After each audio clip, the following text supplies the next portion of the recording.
Hi folks, Mr. Long here. Welcome to a screencast on we're launching our final review for the AP Calculus exam, and I really like how the math looks at this point in time, because what we do is we take everything that you've learned in calculus, differentiation and integration and all the concepts and skills and things, and we mix it all together.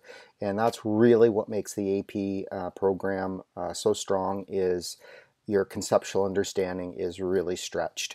So we're going to talk about some key things in this first screencast, like really big ideas that are simple but nonetheless really important. So let's get started. So here's a couple of graphs. So the first graph down here, this red graph, represents f of x. And what I've done here is I've calculated the area under the curve for f of x from 0 all the way to 6, and I've shaded in that area. So, that area works out to be 31.2. So I've defined another function based on f of x. So that's g of x, and that's the purple curve here. Kind of looks like a line, but it's actually a curve.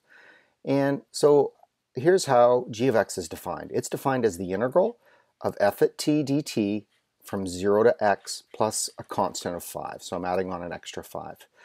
So it's really the area under the curve. If you read this, g of x is just the area under the curve from 0 to whatever the x value is, and then I add 5.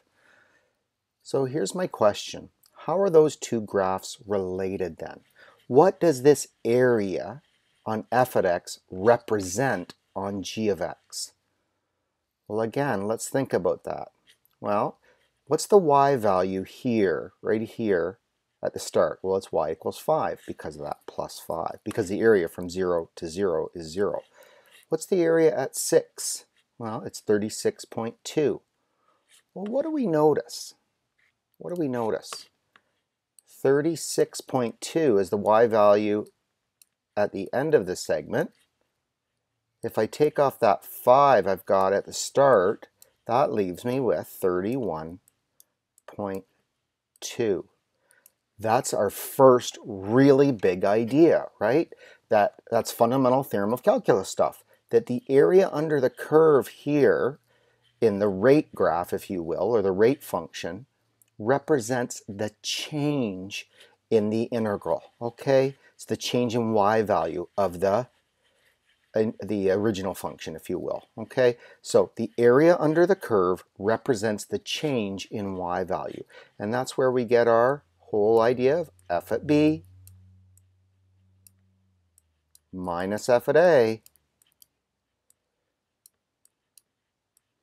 is the integral of f prime of x from b to a. Okay, that's one version of the fundamental theorem. Okay, if this is f, then this is f prime. If this is big F, this is little f. But again, we can use any letters we want.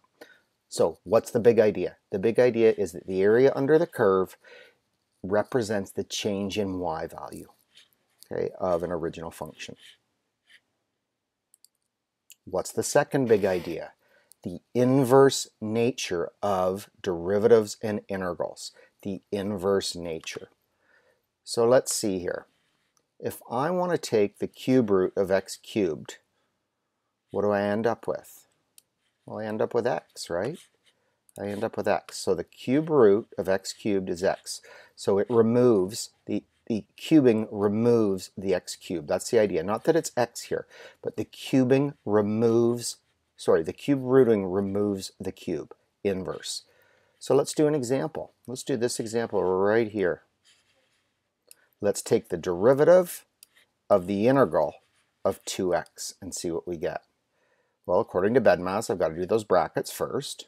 So what's the integral? The antiderivative of 2x? Well, it'll be x squared plus some constant c.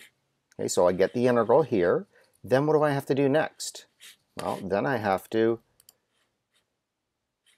what I have to do is differentiate it. Oh, well, what's the derivative of x squared? Well, it's 2x. What's the derivative of a constant? It's 0. So it's 2x. So if you notice,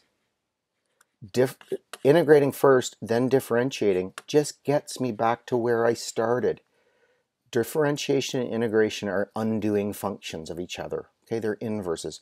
No different conceptually than cube root and x cubed. So where does that become important? In notation. In notation. So remember that functions can have many names, right? So, so if I define f of x as a function as the integral of g of x, okay, that's a definition. That's all it is. Then what is f prime? If I differentiate f, I get f prime. But what if I differentiate an integral? What does that do? What does differentiating an integral do? It just gets rid of the integral, and all you're left with is that. Okay. So if f of x is the integral of g of x, if we differentiate both sides, we know that we just get rid of this integral sign, and f prime is just g of x. Okay, that's a tough one, but that's one that we use a lot. Okay, folks? So again, it's your notation. So remember that a function might have, so maybe your original, like in your question, you're defining g of x one way, right? So f of x is the integral of g of x. Well, then you're going to have to define f prime at x as g of x. Now, what is g prime of x? So that's f double prime of x, right? So there's this notation here. So actually, let's take this up here, and I'm going to take this maybe up here from down here, okay? So if f prime